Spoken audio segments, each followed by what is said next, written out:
Question है students why area is called derived quantity. ठीक है, क्वेश्चन को पहले समझे कि एरिया को हम डेरिवेड क्वांटिटी किस लिए कहते हैं। मोस्ट इंपॉर्टेंट क्वेश्चन है, ये भी बहुत दफा आया है। अब इसका जो आंसर है स्टूडेंट्स वो हम किस तरह लिखेंगे, लेकिन सबसे पहले हमने क्वेश्चन को समझना है कि क्वेश्चन में हमें कहता क्या है।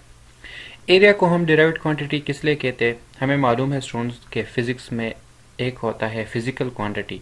फिजिकल क्वांटिटी को हम इस तरह डिफाइन करते हैं कि वो क्वांटिटी जिसकी हम पैमाइश कर सके, जिसको हम नाप सके, उसको हम फिजिकल क्वांटिटी कहते हैं।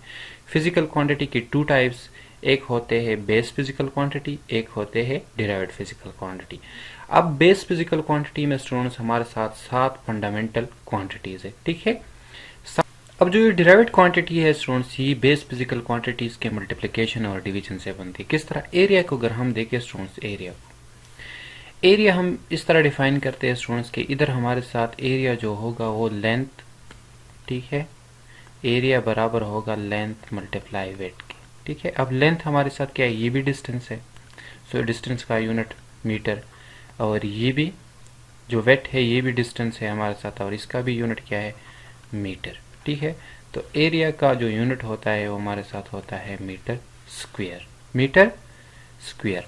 सो डेरिवेड क्वांटिटी स्टूडेंट्स, एरिया को हम डेरिवेड क्वांटिटी इसलिए कहते हैं क्योंकि ये बेस फिजिकल क्वांटिटीज के मल्टीप्लिकेशन से बनते हैं। ठीक है, और इसको हम किस तरह कैलकुलेट करते हैं कि हमारे साथ दो लेंथ हम मल्टीप्लाई करते हैं तो हमारे साथ ये एरिया आ जाता है। सही है, अब इसका जो आंसर है स्टूडेंट्स, इसको हम किस तरह लिखेंगे, तो देखिए आंसर हम इस तरह लिखेंगे, अ डेरिवेड quantity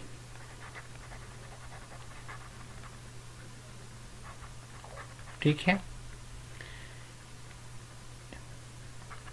is the combination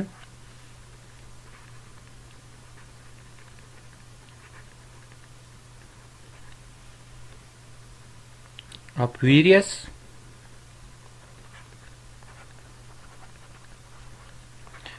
base quantities। ठीक है, मतलब ये बेस फिजिकल क्वांटिटीज की कॉम्बिनेशन से बनती है, मतलब जिस तरह ये बने हुए। ठीक है, इस तरह beside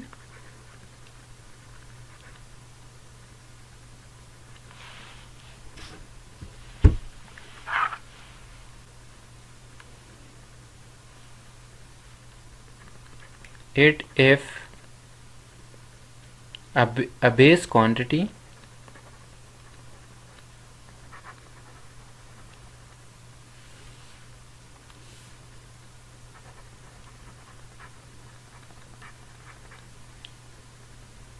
occur more than once। मतलब जब बेस फिजिकल क्वांटिटी हमारे साथ एक से ज्यादा दफा आ जाए, then it also gives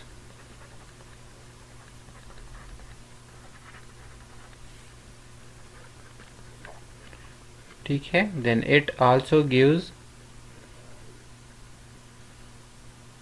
rise to the certain derived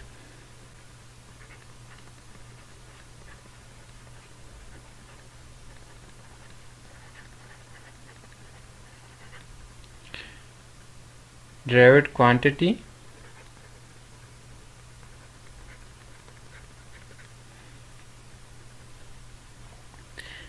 सही है। Thus area is a derived quantity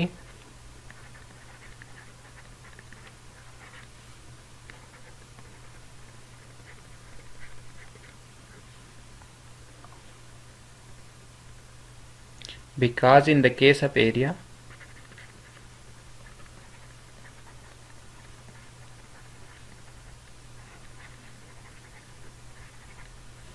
ठीक है, in the case of area the base quantity, ये लिखा है, ठीक है, the base quantity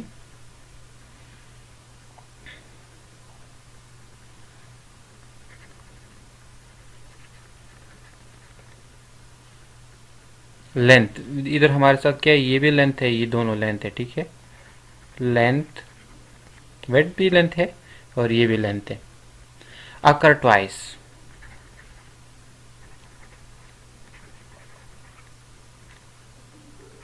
occur twice, that is in the form of IE, मतलब that is in the form of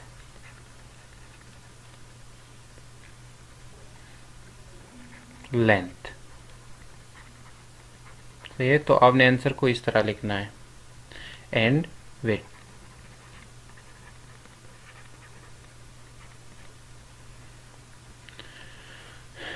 area length multiply wait.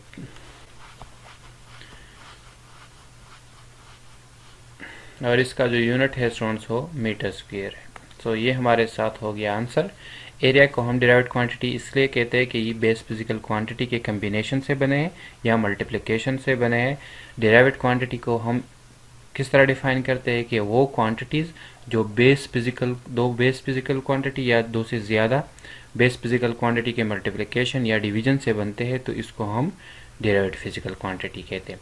इस तरह स्टूडेंट्स अगर हम वॉल्यूम की बात करें तो इसमें है length multiply weight multiply height, ठीक है।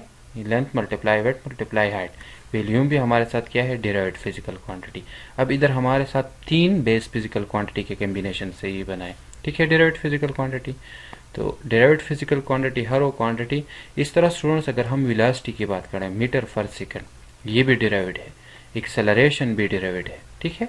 सो इसमें हमारे साथ दो बेस फिजिकल क्वांटिटी डिवाइड हुए, ये भी दो बेस फिजिकल क्वांटिटी डिवाइड हुए। So base derived physical quantity वो क्वांटिटी जो दो बेस फिजिकल क्वांटिटी या दो से ज़्यादा बेस फिजिकल क्वांटिटी के मल्टीप्लिकेशन या डिवीजन या कम्बिनेशन से बनते हैं, इसको हम डिराइव्ड फिजिकल क्वांटिटी कहेंगे। सो इसका आपने इस तरह आंसर लिखना है, मोस्ट इंपॉर्टेंट क्वेश्चन है। आगे हम और आपके साथ शेयर करेंगे। Thank you.